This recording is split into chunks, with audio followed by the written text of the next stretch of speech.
I'm standing in the hospital break room, my hands still trembling from what just happened in the OR. Dr. Marcus Hamilton's voice echoes in my head. She can barely handle simple procedures. How did someone this incompetent even get into our program? The other residents avoid eye contact. Some nod in agreement. I want to scream the truth that I've performed more complex surgeries than half the attending staff combined, that I've saved lives they couldn't even diagnose. But I stay silent, watching my reputation crumble with every whispered conversation. Maybe she should consider a different specialty, I hear Dr. Sarah Chen say to her friend. Some people just aren't cut out for surgery. My coffee cup cracks in my grip. 3 years of medical school, 4 years of general surgery residency, board certification, hundreds of successful operations, all invisible because I made one choice to start over in pediatric surgery at 32 years old. They see a struggling resident. I am a fully trained surgeon learning a new specialty, but my ego won't let me correct them. Not yet. Dr. Hamilton walks past, shaking his head. I've never seen someone so out of their depth, he mutters to the chief resident. I take a deep breath. They have no idea what's coming, but they're about to find out exactly who Dr. Emma Rodriguez really is. Comment below, have you ever been underestimated at work? What happened? 6 months ago, I was Dr. Emma Rodriguez, Chief of General Surgery at Metropolitan General Hospital in Chicago. At 31, I was the youngest department head they'd ever appointed. My colleagues respected me. My patients trusted me. Medical students hung on my every word during rounds. I had everything I thought I wanted. The corner office with floor-to-ceiling windows overlooking Lake Michigan. The six-figure salary. The recognition at medical conferences where surgeons twice my age would approach me for advice on complex procedures. But something was missing. The feeling started during a late-night emergency surgery.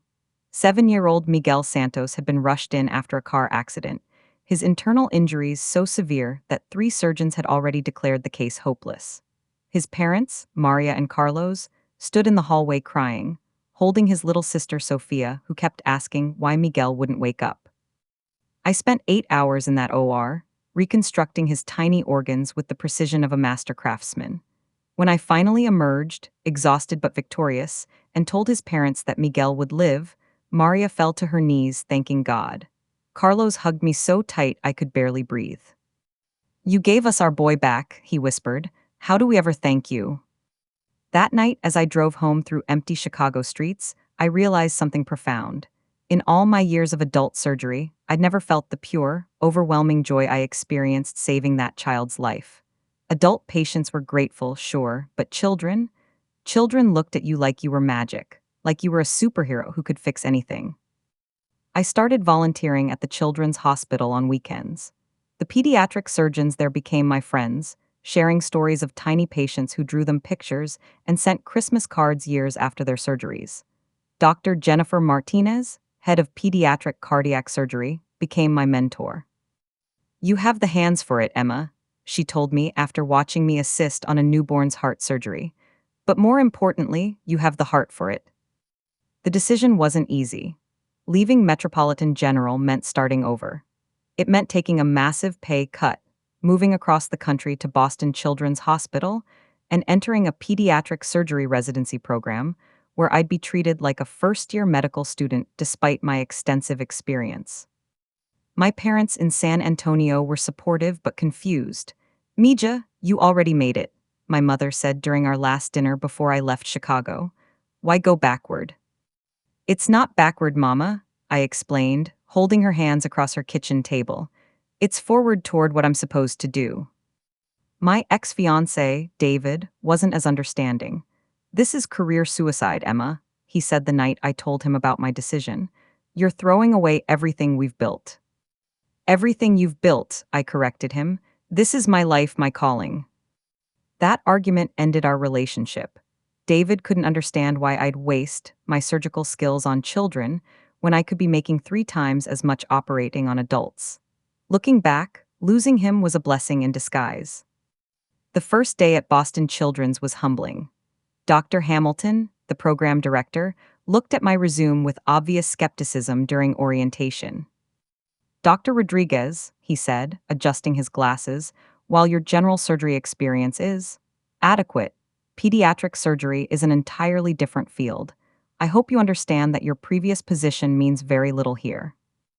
I nodded respectfully, biting back the urge to mention that I'd performed more surgeries in the past year than some of the residents had in their entire careers.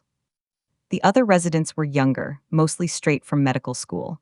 They looked at me with curiosity and some resentment. Why was someone my age starting over? Was I running from something? Had I been fired? I decided early on not to flaunt my experience. I wanted to learn pediatric surgery properly, from the ground up. I'd ask questions, make mistakes, and grow into this new specialty organically. My ego could handle being treated like a beginner if it meant becoming the best pediatric surgeon I could be. That decision, I realize now, was both noble and naive. For the first 3 months, everything went smoothly. I kept my head down, studied harder than anyone, and gradually improved my pediatric techniques. The work was more delicate, more precise than adult surgery. Children's bodies were miracles of resilience and fragility combined. But then came the incident that changed everything. It was a Tuesday morning in October when everything fell apart. I was assigned to assist Dr. Hamilton on a routine appendectomy for a 10-year-old named Ashley. Simple procedure, standard technique. I'd done hundreds of appendectomies, but never on someone so small.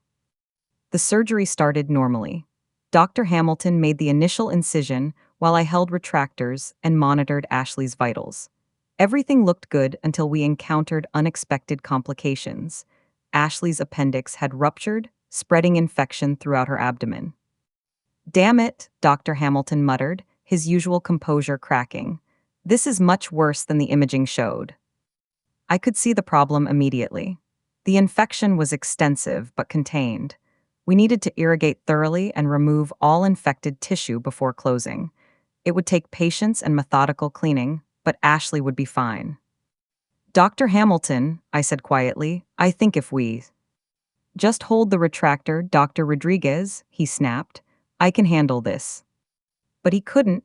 I watched in growing alarm as Dr. Hamilton's hands began to shake. His breathing became rapid and shallow. He was having a panic response, something that happens to surgeons sometimes when cases become more complex than expected. "Doctor," the scrub nurse, Patricia, said gently, "perhaps we should." I said I can handle this. Dr. Hamilton's voice was getting louder. Ashley's vitals started fluctuating. The anesthesiologist, Dr. Kim, looked at me with concern. "We need to move faster," he said. I made a split-second decision that would haunt me for months. "Dr. Hamilton, let me take over," I said firmly. "I can clean this up." He stared at me over his surgical mask, his eyes wild with stress and wounded pride. "Absolutely not. You're a resident. This is my case." "Sir, with respect, I've done this procedure many times. I can." "Out," he shouted. "Get out of my OR." The entire surgical team froze. You could hear Ashley's heart monitor beeping in the sudden silence. "Dr. Hamilton," Dr. Kim said carefully, "we really need to." I said get out. He pointed at me with a bloody glove. "Dr. Rodriguez, you're off this case. Leave now." I looked at Ashley's small form on the table, her abdomen open and infected. Everything in me screamed to stay, to fight for her care, but hospital protocol was clear. When an attending physician dismisses you from surgery, you leave. "Yes, sir," I said quietly and walked out. I spent the next 3 hours in the resident lounge, pacing and checking my phone for updates. Finally, Dr. Kim found me there. "How is she?" I asked immediately. He looked exhausted. "Stable." Dr. Martinez had to be called in to finish the procedure. It took 2 more hours to clean everything up properly. My heart sank. Dr. Martinez was the chief of pediatric surgery. Calling her, it meant the case had become a major complication. "What happened after I left?" Dr. Kim sat down heavily. "Hamilton froze up completely about 10 minutes after you left, just stood there staring at the infection." Patricia finally called Dr. Martinez directly. I felt sick. While I was banished to the lounge, Ashley had been lying on that table with an incompetent surgeon who was too proud to admit he was overwhelmed. The next morning, I was called to Dr. Hamilton's office. He sat behind his massive desk, looking refreshed and confident again. Dr. Rodriguez, he began, yesterday's incident was completely unacceptable. I blinked in confusion, sir. Your attempt to take over my surgery was insubordinate and dangerous. You showed a complete lack of respect for hierarchy and protocol. I couldn't believe what I was hearing. Dr. Hamilton, I was trying to help, you seemed. I seemed what, doctor? His voice was ice cold. I chose my words carefully. You seem to be having difficulty with the complexity of the case. His face reddened. I was handling the situation perfectly until you undermined my authority. Your interference created chaos in my OR. Sir, that's not what happened. Don't contradict me, he slammed his hand on the desk. I'm writing this up as a formal incident report. Insubordination, poor judgment, and overstepping boundaries. This goes in your permanent file. I sat there stunned as he continued. Furthermore, I'm recommending to Dr. Martinez that you be placed on surgical probation. No primary cases for the next month. You'll observe only. Dr. Hamilton, please. We're done here. He didn't look up from his paperwork. I walked out of his office in a daze. In the hallway, I overheard him talking to Dr. Chen. She can barely handle simple procedures, he was saying. I've never seen someone so out of their depth. How did someone this incompetent even get into our program? Those words hit me like a physical blow. After everything I'd accomplished, after all my years of successful surgery, I was being labeled as incompetent because I'd tried to help save a child's life. What would you do in this situation? Comment below. The news of my incident spread through the hospital faster than I could have imagined. By the next day, it seemed like everyone knew that Dr. Rodriguez had been insubordinate in the OR and was now on probation. The other residents' reactions revealed their true characters in ways I hadn't expected. Dr. Jennifer Walsh, a second-year resident I'd considered a friend, cornered me in the supply closet. Emma, what were you thinking? She hissed, looking around to make sure we were alone. You can't just challenge an attending like that. Do you have any idea what this does to the rest of us? Jen, you don't understand what really happened. I understand that you made us all look bad, she interrupted. The attendings are already questioning whether residents can be trusted in complex situations. Thanks a lot. She stormed out, leaving me standing among boxes of surgical supplies, feeling more isolated than ever. Dr. Michael Torres, a third-year resident, took a different approach. He found me in the cafeteria the next day, sliding his tray across from mine. Hey, he said quietly, rough week, huh? I looked at him suspiciously. That's one way to put it. Look, I heard what happened from Patricia. She said you were trying to help when Hamilton lost it. My heart jumped, finally someone who knew the truth. But, he continued, and my hope deflated, you've got to understand the politics here, Emma. Hamilton has been here for 15 years. He brings in millions of dollars in research funding. You're a first-year resident who nobody really knows. He leaned forward conspiratorially. My advice? Keep your head down. Don't rock the boat. Apologize to Hamilton, even if you don't mean it, and try to rebuild your reputation slowly. Apologize? I couldn't hide my disbelief. Mike, a child's life was at risk. And she's fine now, he said, taking a bite of his sandwich. That's what matters, right? The system worked. I stared at him. The system worked. She nearly died because Hamilton's ego was more important than her safety. Mike shifted uncomfortably. Look, Emma, I like you, but this is bigger than one case. You need to decide if you want to be right or if you want to be successful. After he left, I sat alone in the cafeteria, picking at my salad and wondering if I'd made a terrible mistake coming here. Maybe David was right. Maybe this was career suicide. The worst reaction came from Dr. Lisa Park, the chief resident who I'd looked up to since my first day. Dr. Rodriguez, she called out as I was entering the resident lounge. A word. We stepped into an empty conference room, and she closed the door. Emma, I'm going to be direct, she began, her voice coldly professional. Your behavior in Dr. Hamilton's OR has created a significant problem for this program. Lisa, if you'd just let me explain. There's nothing to explain, she cut me off. I've spoken with Dr. Hamilton, Dr. Martinez, and the surgical staff. The consensus is clear: you acted inappropriately and created a dangerous situation. I felt like I was living in an alternate reality. A dangerous situation? I was trying to prevent one. By undermining the attending surgeon's authority, she said firmly. Emma, I don't know what kind of program you came from before, but here we respect the chain of command. Lives depend on clear hierarchy in the OR. Lives depend on competent surgery, I shot back, my patience finally snapping. And Hamilton was not competent in that moment. Lisa's expression grew even colder. That's enough. You're clearly not ready to accept responsibility for your actions. I'm recommending that your probationary period be extended to 2 months and that you undergo additional training on professional conduct. She opened the door to leave, then paused. Emma, I'm disappointed in you. I thought you might be different, but you're just another resident who thinks she knows better than her superiors. After she left, I collapsed into one of the conference chairs and finally let myself cry. Everything I'd worked for, everything I'd sacrificed to be here, was crumbling around me. But then something unexpected happened. Patricia, the scrub nurse from Ashley's surgery, found me there 20 minutes later. Dr. Rodriguez, she said softly, honey, what are you doing here? I quickly wiped my eyes. Oh, hi Patricia, just reviewing some cases. She came in and closed the door behind her, then sat down next to me. I've been a surgical nurse for 28 years, she said quietly. I've seen a lot of surgeries, a lot of doctors, and a lot of situations that went sideways. I looked at her, not sure where this was going. What you did in that OR was right, she continued. Dr. Hamilton was panicking. I've seen it before, usually with surgeons who don't do pediatric work regularly. Adults and children are different, and some doctors can't handle that pressure. Then, why is everyone acting like I'm the villain? Patricia sighed. Because hospitals are political places, honey. Dr. Hamilton has power, influence, and connections. You're a resident.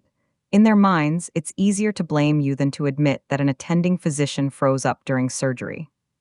So, what am I supposed to do? She patted my hand gently.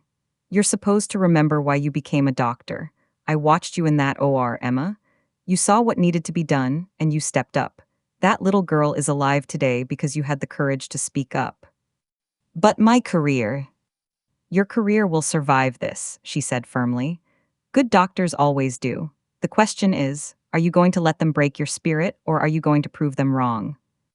After Patricia left, I felt a spark of my old determination returning. She was right.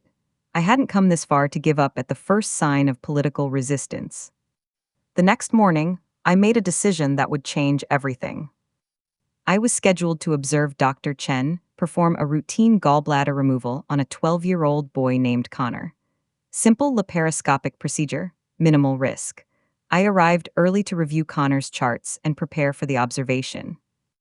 That's when I noticed something that made my blood run cold. Connor's preoperative imaging showed signs of a rare genetic condition called situs inversus. His internal organs were mirrored, positioned opposite from their normal locations. His gallbladder wasn't on the right side where Dr. Chen would expect it to be. It was on the left. I immediately went to find Dr. Chen. Doctor, I need to show you something about Connor's case, I said, finding her reviewing surgical schedules. Not now, Rodriguez, she said without looking up. I'm busy. It's important. Connor has situs inversus. His anatomy is. I said not now. She finally looked at me with obvious irritation. You're on observation-only status, remember? That means you observe. You don't question, you don't suggest, you don't interfere. But Dr. Chen, if you're not aware of his condition. I've been doing pediatric surgery for 10 years, Dr. Rodriguez. I think I can handle a simple gallbladder removal without input from a probationary resident. She walked away, leaving me standing there with Connor's charts in my hands. I spent the next hour in agony. I could report my concerns to Dr. Martinez, but that would mean going over Dr. Chen's head, exactly the kind of insubordinate behavior that got me in trouble before. But if I stayed quiet and Dr. Chen made the wrong incision, Connor could be seriously injured. Rate this dilemma 110. How impossible would this choice be for you? In the end, my oath as a physician made the decision for me. First, do no harm. I found Dr. Martinez in her office just as Dr. Chen was being called to surgery. Dr. Martinez, I said quickly, I need 60 seconds of your time. It's about Connor Walsh's surgery. She looked up from her computer with obvious annoyance. Dr. Rodriguez, you're on probation. You shouldn't be. Connor has situs inversus, I interrupted. Dr. Chen doesn't know. She'll make the incision on the wrong side. Dr. Martinez's expression changed immediately. She grabbed Connor's charts from my hands and quickly flipped through the imaging results. Jesus Christ, she muttered. How did Chen miss this? She was already reaching for her phone, calling the OR. Patricia, it's Dr. Martinez. Hold Dr. Chen's surgery. Tell her I'm coming down immediately. She hung up and looked at me with a mixture of gratitude and concern. Dr. Rodriguez, you may have just saved that boy from a very serious complication. I hope so, I said quietly. But you realize what this means, she continued. First the Hamilton incident, now this. People are going to start saying you're a troublemaker. I met her gaze steadily. I'd rather be a troublemaker than let a child get hurt because I was too scared to speak up. Dr. Martinez studied me for a long moment, and I saw something shift in her expression. Come with me, she said finally. I think it's time Dr. Chen and I had a conversation about your background. As we walked toward the OR, I felt a strange sense of calm. I'd made my choice. Whatever happened next, I could live with the consequences because I'd done the right thing. But I had no idea that Dr. Martinez was about to change my life forever. The OR was buzzing with tension when we arrived. Dr. Chen stood in her scrubs, clearly frustrated at the delay. The anesthesiologist had already put Connor under, and the surgical team was waiting. Martinez, what's this about? Dr. Chen demanded. I have 3 surgeries scheduled today. Sarah, we need to talk, Dr. Martinez said calmly. Outside. They stepped into the hallway, and I could see through the glass doors as Dr. Martinez showed her Connor's imaging. Dr. Chen's face went from annoyed to shocked to pale in the span of 30 seconds. When they came back in, Dr. Chen avoided eye contact with me entirely. Change of plans, Dr. Martinez announced to the team. I'm taking over this case. Dr. Rodriguez, you'll be assisting. The scrub team looked confused. I was supposed to be observing only, and suddenly I was being promoted to first assistant. Dr. Martinez, I said quietly, I'm on probation. Not anymore, she said firmly. Scrub in. As I washed my hands at the scrub sink, Dr. Martinez joined me. Dr. Rodriguez, I think it's time we discussed your previous experience. I kept my eyes on my hands as I scrubbed. I'm not sure what you mean. I pulled your file after our conversation, she said quietly. Dr. Emma Rodriguez, formerly Chief of General Surgery at Metropolitan General Hospital, board certified, 437 successful major surgeries in the past 2 years alone. I felt my cheeks burn. I didn't want anyone to know.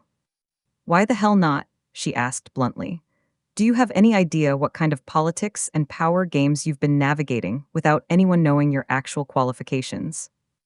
I dried my hands carefully. I wanted to learn pediatric surgery from the ground up. I thought if people knew about my background, they'd have different expectations. Dr. Martinez was quiet for a moment. Emma, can I call you Emma? You've been letting people treat you like an incompetent first-year resident when you're actually one of the most experienced surgeons in this hospital. I know, I said quietly, but I made a commitment to myself to learn this specialty properly. There's learning properly, and then there's letting people walk all over you, she said firmly. What happened with Hamilton was not your fault. An experienced surgeon would have recognized his panic response and acted exactly as you did. We entered the OR, and I took my position across from Dr. Martinez. Connor lay between us, small and vulnerable under the surgical drapes. Dr. Rodriguez, Dr. Martinez said loudly enough for everyone to hear, would you like to lead this procedure? The entire surgical team turned to stare at me. Dr. Chen, who was now observing from the side, looked like she'd been slapped. Dr. Martinez, I don't think, Dr. Chen started. Dr. Chen, Dr. Martinez interrupted, I think you've said enough for one day. I looked down at Connor's small form and felt that familiar surge of purpose. This was why I was here. This was what I was meant to do. Yes, I said clearly. I'd be honored to lead this procedure. What followed was the most satisfying 45 minutes of my medical career. I performed the laparoscopic gallbladder removal with precision and confidence, narrating each step for the residents who had been called in to observe. Connor's mirrored anatomy required careful navigation, but I adjusted the technique seamlessly. Beautiful work, Dr. Rodriguez, Patricia said as we closed the final incision. Just beautiful. When we finished, Dr. Martinez and I went to speak with Connor's parents. The surgery went perfectly, I told them. Connor should be home in a day or two. His mother, Mrs. Walsh, hugged me tightly. Thank you so much, doctor. I was so nervous. Dr. Rodriguez is an exceptional surgeon, Dr. Martinez said. Connor couldn't have been in better hands. After the Walshes left, Dr. Martinez and I sat in her office. She poured 2 cups of coffee and handed me one. We need to talk about what happens next, she said. Am I still on probation? She laughed. Emma, after what I witnessed today, I'm recommending that you be fast-tracked through the residency program. With your background and skills, you could be board certified in pediatric surgery within 18 months instead of the usual 3 years. I nearly dropped my coffee cup. Dr. Martinez, But first, she continued, we need to address the Hamilton situation. My heart sank. What about it? He's been telling everyone who will listen that you're incompetent and dangerous. Some of the other attendings have started questioning whether the residency program is accepting qualified candidates. So what do we do? Dr. Martinez smiled, and it wasn't entirely pleasant. We tell the truth, all of it. The next morning, Dr. Martinez called a meeting with the entire pediatric surgery department. All the attendings, all the residents, and key nursing staff were present. The conference room was packed. Dr. Hamilton sat in the front row, looking confident and relaxed. He had no idea what was coming. Thank you all for coming, Dr. Martinez began. I've called this meeting to address some recent concerns about our residency program, specifically regarding Dr. Emma Rodriguez. I sat in the back, my palms sweating. Over the past few days, there have been questions raised about Dr. Rodriguez's competence and surgical abilities. I think it's time we set the record straight. She clicked a button, and my resume appeared on the large screen at the front of the room. Dr. Emma Rodriguez completed her general surgery residency at Johns Hopkins, graduating summa cum laude. She completed a fellowship in trauma surgery at Cedars-Sinai. She served as chief of general surgery at Metropolitan General Hospital for 3 years, where she maintained a 99.8% success rate on major surgeries. The room was dead silent. I could see heads turning to look at me. Dr. Rodriguez left a position as department head to join our residency program because she wanted to specialize in pediatric surgery. She took a $70,000 pay cut and started over as a first-year resident to pursue her passion for helping children. Dr. Hamilton's face was turning red. Now, Dr. Martinez continued, let's discuss what actually happened during Ashley Martinez's appendectomy last week. She nodded to Patricia, who stood up from her seat. I was the scrub nurse for that surgery, Patricia said clearly. Dr. Hamilton became overwhelmed when we discovered the complexity of the case. His hands were shaking, and he was showing clear signs of panic. Dr. Rodriguez recognized the situation and offered to assist. Dr. Hamilton refused and removed her from the case. Dr. Hamilton started to stand. That's not. Sit down, Marcus, Dr. Martinez said firmly. Patricia isn't finished. Patricia continued. After Dr. Rodriguez left, Dr. Hamilton froze completely. He stood there for nearly 10 minutes while Ashley's condition worsened. I had to call Dr. Martinez to complete the surgery. The room erupted in whispers. Dr. Hamilton looked like he wanted to disappear. And yesterday, Dr. Martinez continued, Dr. Rodriguez identified a critical diagnostic error that could have resulted in serious injury to a young patient.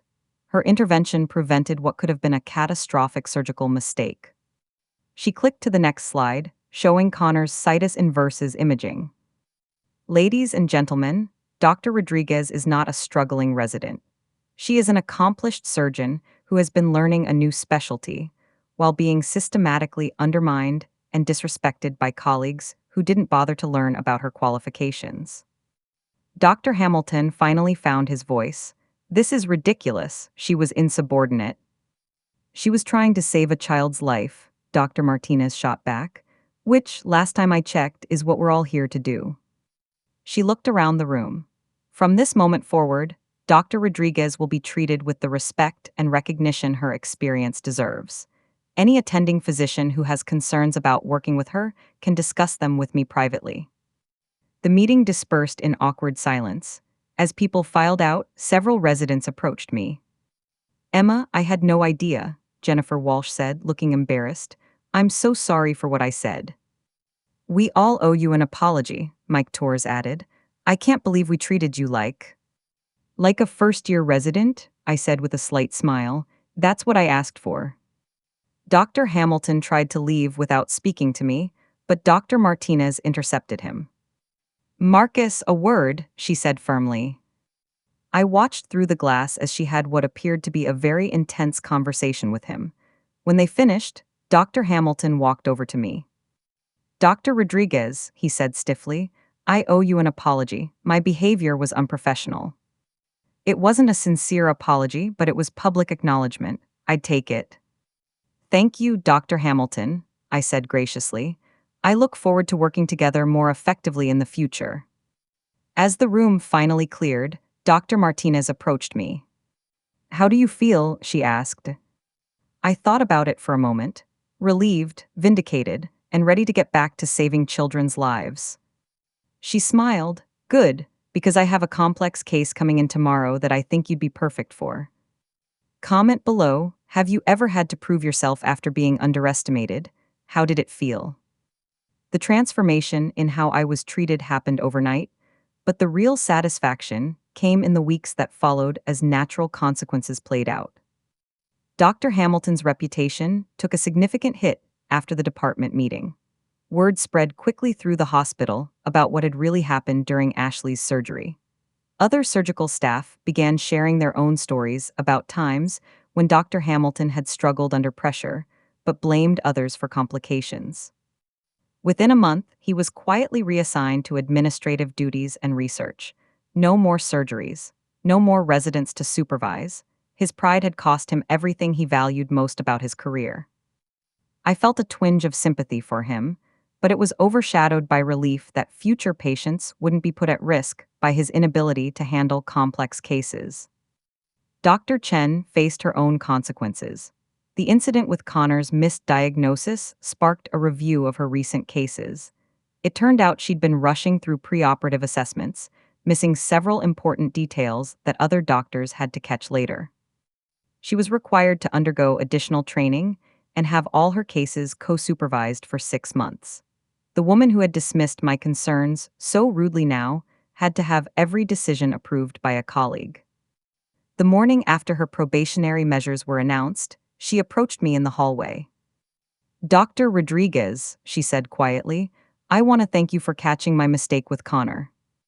I studied her face, looking for sincerity. "We all make mistakes, Dr. Chen. The important thing is learning from them." "I misjudged you," she continued. "I let politics and gossip cloud my professional judgment. It won't happen again."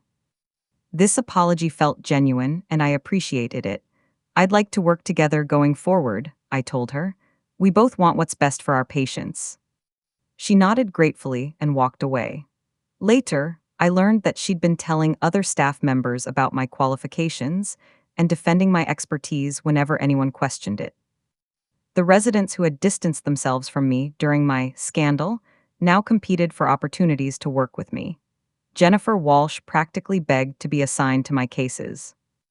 "Emma, I've learned more in the past 2 weeks working with you than I did in my first 6 months here," she told me after we successfully completed a complex intestinal surgery on twin infants. Mike Torres, who had advised me to keep my head down, now sought my opinion on every difficult case he encountered. "You were right to speak up," he admitted one day as we reviewed surgical plans. "I was so focused on playing politics that I forgot why we're really here." But the most meaningful change came from Patricia and the other nursing staff.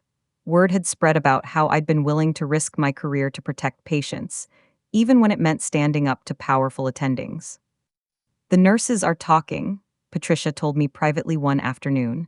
"They're saying you're the kind of doctor they want in their OR, someone who puts patients first." That reputation proved invaluable. Experienced surgical nurses began requesting assignments to my cases. They shared insights about patients that they might not mention to other doctors. They trusted me, and that trust made me a better surgeon. The real poetic justice came 6 weeks later when the hospital received a letter from Ashley Martinez's parents. They wanted to thank the medical team that had saved their daughter's life, specifically mentioning the young resident who fought so hard to help her. Dr. Martinez shared the letter during the weekly departmental meeting, reading it aloud to the entire staff. "We don't know the name of the resident who tried to help our Ashley," she read, "but we heard from the nurses that someone spoke up when things got difficult. We want that person to know that our family will never forget their courage." I felt tears welling up as she continued. "Ashley is back in school now, playing soccer and being a normal 10-year-old. She talks about becoming a doctor someday to help other children like the doctors helped her. Thank you to everyone who saved our little girl." The room was silent when Dr. Martinez finished reading. Several people were looking at me with new respect and understanding. Dr. Hamilton, who was still attending meetings despite his reduced role, stared at his hands and said nothing. 3 months later, I received news that felt like the ultimate vindication. The hospital's board of directors had nominated me for the Rising Star in Medicine award, an honor given annually to one physician under 35 who demonstrated exceptional skill, leadership, and patient advocacy. The nomination letter, which Dr. Martinez showed me privately, specifically mentioned my courage to prioritize patient safety over political considerations, and my seamless transition from accomplished general surgeon to promising pediatric specialist. But the sweetest moment came during the award ceremony. As I walked to the podium to accept the honor, I saw Ashley Martinez in the audience with her parents. She was wearing a beautiful yellow dress and holding a hand-drawn card that said, "Thank you, Dr. Emma," in purple crayon. After the ceremony, she ran up to me with the energy only a healthy 11-year-old could have. "Dr. Emma," she called out, "I made you a picture." The drawing showed a stick figure with long black hair, me, standing next to a smaller stick figure with a big smile, her. Above us, she'd written, "Dr. Emma saved me," in her careful child's handwriting. I knelt down to her level, fighting back tears. "Thank you, Ashley. This is the most beautiful thing anyone has ever given me." "Mama said you were very brave in the hospital," she said seriously. "She said you fought for me when I was sick." I looked up at Maria Martinez, who was crying openly. "Your mama is right," I told Ashley. "But you were brave too. You were the strongest patient I ever had." Ashley beamed and hugged me tightly. In that moment, every difficult day, every political battle, every moment of doubt was worth it. Later that evening, at the reception following the award ceremony, I found myself in conversation with Dr. Patricia Williams, the chief of surgery from Massachusetts General Hospital. "Dr. Rodriguez," she said, "I've been following your story. Very impressive work you've been doing here." "Thank you," I replied, not sure where this was going. "We're opening a new pediatric trauma center next year," she continued. "We're looking for someone to head the program, someone with both adult and pediatric surgical experience and the leadership skills to build a department from the ground up." My heart stopped. This was the opportunity of a lifetime, to create something new, to combine all my experience and skills into one role. "The position would come with a full professorship and a research budget," she added. "But more importantly, you'd have complete autonomy to build the kind of program you think children deserve." I looked across the room at Dr. Martinez, who was watching our conversation with a knowing smile. She'd orchestrated this, I realized. She'd made sure Dr. Williams knew about my story, my qualifications, my potential. I'm very interested, I told Dr. Williams. When do we start talking details? As I drove home that night, the award sitting on my passenger seat and Ashley's drawing carefully placed in my purse, I reflected on the journey that had brought me here. I'd been willing to sacrifice everything, my reputation, my career advancement, even my residency position, to protect patients. Instead of destroying me, that choice had revealed my true character to the people who mattered. The colleagues who had supported hospital politics over patient care were now dealing with the consequences of their choices. Meanwhile, those who had stood by me, like Patricia and Dr. Martinez, had become trusted allies and advocates. But the real victory wasn't professional at all. It was in the thank you cards from parents, the successful surgeries, the children who went home healthy because someone had been willing to fight for them. Rate this revenge story 110. How satisfying was this outcome? 6 months later, I'm standing in my new office at Massachusetts General Hospital, looking out at Boston Harbor while reviewing applications for my pediatric trauma surgery team. The nameplate on my door reads, Dr. Emma Rodriguez, Director of Pediatric Trauma Surgery. The program is already exceeding expectations.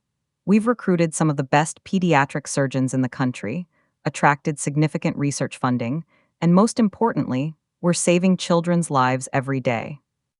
But the real measure of success isn't in the statistics or accolades. It's in moments like yesterday, when I successfully separated conjoined twins in a 16-hour surgery, or last week, when I repaired a newborn's heart defect so complex that 3 other hospitals had declared it inoperable. I keep Ashley Martinez's drawing framed on my desk, next to a photo of Connor Walsh at his recent birthday party. They remind me why I made the choices I did, and why I'd make them again without hesitation.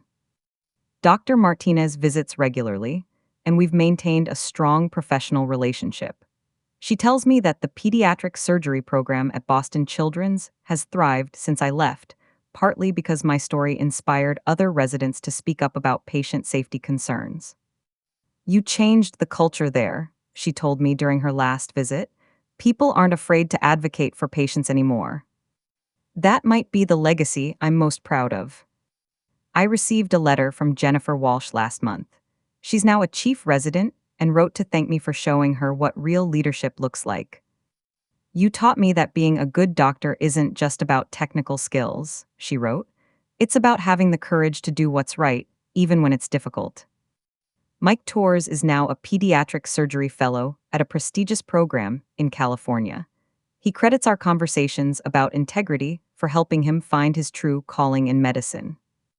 Even Dr. Chen has thrived in her new role.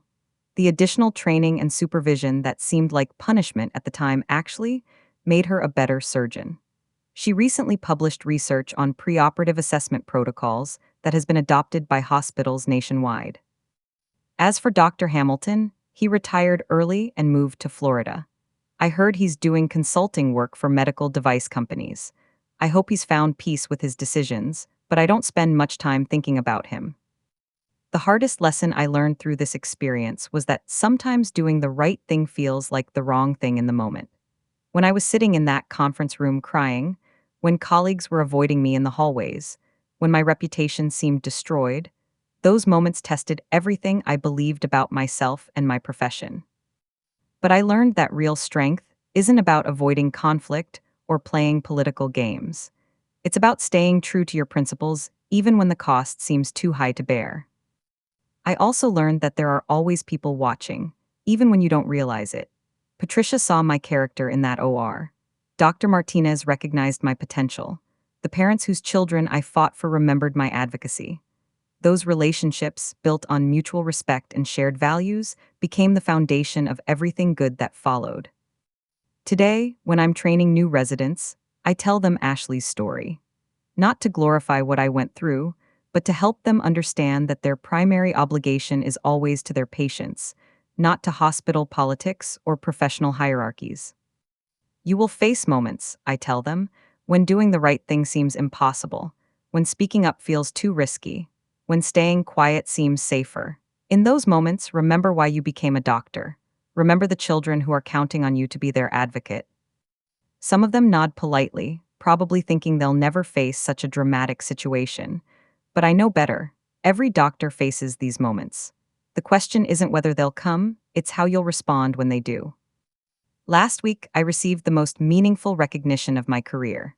Not an award or promotion, but a simple email from a mother in Chicago.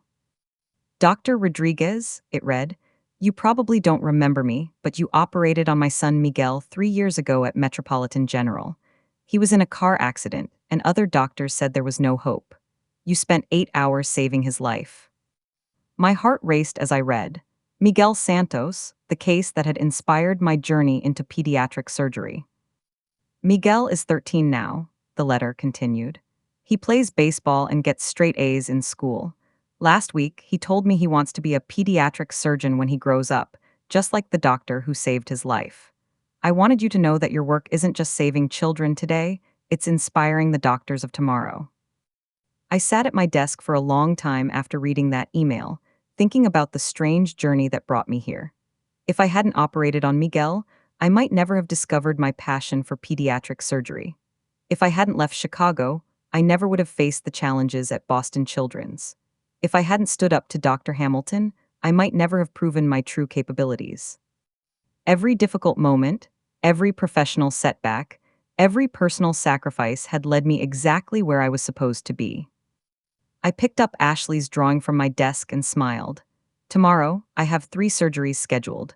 3 more chances to fight for children who need an advocate. 3 more opportunities to prove that doing the right thing, even when it's hard, is always worth it. And I can't wait to get started. Rate this story 0-10 in the comments. What would you have done in Dr. Emma's situation? Have you ever had to choose between playing it safe and doing what's right? Share your stories below. I read every comment.